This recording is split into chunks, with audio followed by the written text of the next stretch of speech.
Train യാത്രയിലെ ചില നിമിഷങ്ങൾ.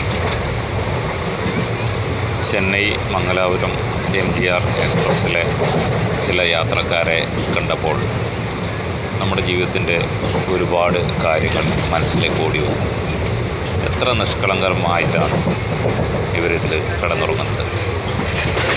എല്ലാം കൂലി തൊഴിലാളികളാണ്. റിസർവേഷനോ AC കമ്പാർട്ട്മെൻറ്റോ ഒന്നും അവർക്ക് എടുക്കാനുള്ള വരുമാനവുമില്ല, അതിനുള്ള പ്രാപ്തിയുമില്ല. അവർ സാധാരണ ജനറൽ ടിക്കറ്റ് എടുത്ത്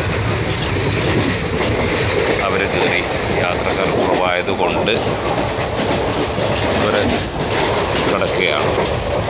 ശരിക്കും പറഞ്ഞു കഴിഞ്ഞാൽ അവർ ഈ കമ്പാർട്ട്മെൻറ്റ് കീഴടക്കി. ഒരുപാട് യാത്രക്കാർ കയറിയപ്പം തന്നെ അവരുടെ പണി സാധനങ്ങളും ആയുധങ്ങളൊക്കെ ആയിട്ടാണ് കയറിയത്. അവർ കേരളത്തിലേക്കുള്ള യാത്രക്കാരാണ്. മലയാളിക്ക് ഇവിടെ പണിയില്ലാതെ അലയുമ്പോൾ നമ്മുടെ നാട്ടിൽ വന്ന് എത്ര പേര് പണിയെടുത്ത് അന്തസ്സായിട്ട് ജീവിക്കുന്നു. ആരെയും പറ്റിക്കാനോ വഞ്ചിക്കാനോ അഴിമതി നടത്താനോ ഒന്നും ഈ പാവങ്ങൾക്കാവില്ലല്ലോ. അതുകൊണ്ട് ഒരു നേരത്തെ ആഹാരത്തിന് വേണ്ടി അവരെങ്ങനെ അലയുകയാണ്.